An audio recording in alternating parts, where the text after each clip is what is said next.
സംസ്ഥാനത്ത് അതിശക്തമായ രീതിയിലുള്ള മഴ തന്നെയാണ് ഇനിയുള്ള ദിവസങ്ങളിൽ പ്രതീക്ഷിക്കേണ്ടത്. ഒരു ഇടവേളയ്ക്ക് ശേഷം വീണ്ടും മഴ കനക്കുന്നു എന്ന സൂചനയാണ് നമുക്ക് ലഭ്യമാകുന്നത്. കേരള, കർണാടക, ലക്ഷദ്വീപ് തീരങ്ങളിൽ ഇന്നു മുതൽ ജൂലൈ 2 വരെ മത്സ്യബന്ധനത്തിന് പോകാൻ പാടില്ലെന്ന മുന്നറിയിപ്പാണ് കേന്ദ്ര കാലാവസ്ഥാ വകുപ്പ് പുറപ്പെടുവിച്ചിരിക്കുന്നത്. പ്രത്യേകിച്ച് അടുത്ത ദിവസങ്ങളിലൊക്കെ തന്നെ മഴ ശക്തമാകാൻ സാഹചര്യം നിലനിൽക്കുന്നത് കൊണ്ട് തന്നെ മത്സ്യത്തൊഴിലാളികൾ വളരെ ജാഗ്രത പാലിക്കണമെന്ന മുന്നറിയിപ്പിൽ പറയുന്നു.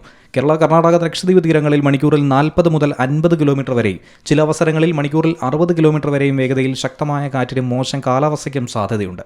ഇതുകൊണ്ടാണ് മുന്നറിയിപ്പ് നിലവിൽ പുറപ്പെടുവിച്ചിരിക്കുന്നത്. ഇന്നും നാളെയും സൊമാലിയൻ തീരം, തെക്ക് പടിഞ്ഞാറൻ അറബിക്കടൽ, മധ്യ പടിഞ്ഞാറൻ അറബിക്കടൽ എന്നിവിടങ്ങളിൽ മണിക്കൂറിൽ 45 മുതൽ 55 കിലോമീറ്റർ വരെയും ചില അവസരങ്ങളിൽ അത് 65 കിലോമീറ്റർ വരെയും ശക്തമായ കാറ്റിനും സാധ്യതയായി പരിണമിക്കാൻ സാധ്യതയുണ്ട്. തമിഴ്നാട് തീരം, ഗൾഫ് ഓഫ് മാന്നാർ, അതിനോട് ചേർന്ന കന്യാകുമാരി പ്രദേശം എന്നിവിടങ്ങളിൽ മണിക്കൂറിൽ 40 മുതൽ 50 കിലോമീറ്റർ വരെയും ചില അവസരങ്ങളിൽ 60 കിലോമീറ്റർ വരെയും ശക്തമായ കാറ്റിനും മോശം കാലാവസ്ഥയ്ക്കുമുള്ള സാധ്യതയും പ്രവചിക്കുന്നു. ഇന്ന് തെക്കൻ കൊങ്കൺ തീരം, ഗോവ തീരം, ലക്ഷദ്വീപ് പ്രദേശം, അതിനോട് ചേർന്ന മധ്യ കിഴക്കൻ അറബിക്കടൽ എന്നിവിടങ്ങളിൽ മണിക്കൂറിൽ 40 മുതൽ 50 കിലോമീറ്റർ വരെയും ചില അവസരങ്ങളിൽ 60 കിലോമീറ്റർ വരെയും ശക്തമായ കാറ്റിനും മോശം കാലാവസ്ഥയ്ക്കും സാധ്യതയുണ്ട്. നാളെയും മറ്റന്നാളും കൊങ്കൺ തീരം, ഗോവൻ തീരം, ലക്ഷദ്വീപ് പ്രദേശം, അതിനോട് ചേർന്ന മേഖലകളിലൊക്കെ ശക്തമായ കാറ്റും മോശം കാലാവസ്ഥയും തുടരുമെന്നാണ് നിലവിലെ മുന്നറിയിപ്പിലൂടെ മനസ്സിലാക്കാനായി സാധിക്കുന്നത്. മഹാരാഷ്ട്ര തീരത്തോട് ചേർന്ന് മധ്യകിഴക്കൻ അറബിക്കടലിന് മുകളിലായി ചക്രവാത ചുഴി നിലകൊള്ളുന്നുണ്ട്. വടക്കൻ തെലങ്കാനയ്ക്കും സമീപ പ്രദേശങ്ങൾക്കും മുകളിലായിട്ടുള്ള ചക്രവാത ചുഴി തുടരുന്നത് മഴയ്ക്ക് സാധ്യതയുണ്ടാക്കുമെന്നാണ് മുന്നറിയിപ്പിൽ പറയുന്നത്.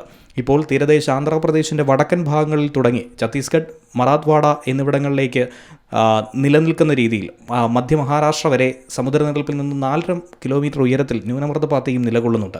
മറ്റൊരു ന്യൂനമർദ്ദപാത്തി വടക്കൻ കർണാടകയിൽ നിന്നും തുടങ്ങി രായൽസീമ, തെക്കൻ കർണാടക, തമിഴ്നാട് വഴി കന്യാകുമാരി പ്രദേശം വരെ സമുദ്രനിരപ്പിൽ നിന്നും 1.5 കിലോമീറ്റർ വ്യാപിച്ച് കിടക്കുന്നു. ജൂൺ 28 മുതൽ ജൂലൈ 2 വരെ കേരളം, മാഹി, ലക്ഷദ്വീപ് എന്നിവിടങ്ങളിൽ വ്യാപകമായ മഴയ്ക്കും സാധ്യതയുണ്ട്. ജൂൺ 28 മുതൽ ജൂലൈ 1 വരെയുള്ള തീയതികളിൽ കേരളത്തിൽ ഒറ്റപ്പെട്ട അതിശക്തമായ മഴയ്ക്കും ജൂൺ 28 മുതൽ ജൂലൈ 2 വരെയുള്ള തീയതിയിൽ ഒറ്റപ്പെട്ട ശക്തമായ മഴയ്ക്കും സാധ്യതയുണ്ട്. അതോടൊപ്പം ഒറ്റപ്പെട്ട ഇടങ്ങളിൽ ഇടിമിന്നലോടുകൂടിയ മഴയ്ക്കും മണിക്കൂറിൽ 60 കിലോമീറ്റർ വരെ പരമാവധി വേഗതയിൽ വീശിയടിച്ചേക്കാവുന്ന ശക്തമായ കാറ്റിനും സാധ്യതയുണ്ട്. News desk, C Malayalam news. ഏറ്റവും പുതിയ വാർത്തകളും വിശേഷങ്ങളും വിരൽ തുമ്പിലറിയാൻ സി മലയാളം ന്യൂസ് എല്ലാ ഡിജിറ്റൽ പ്ലാറ്റ്ഫോമുകളിലും ലഭ്യം.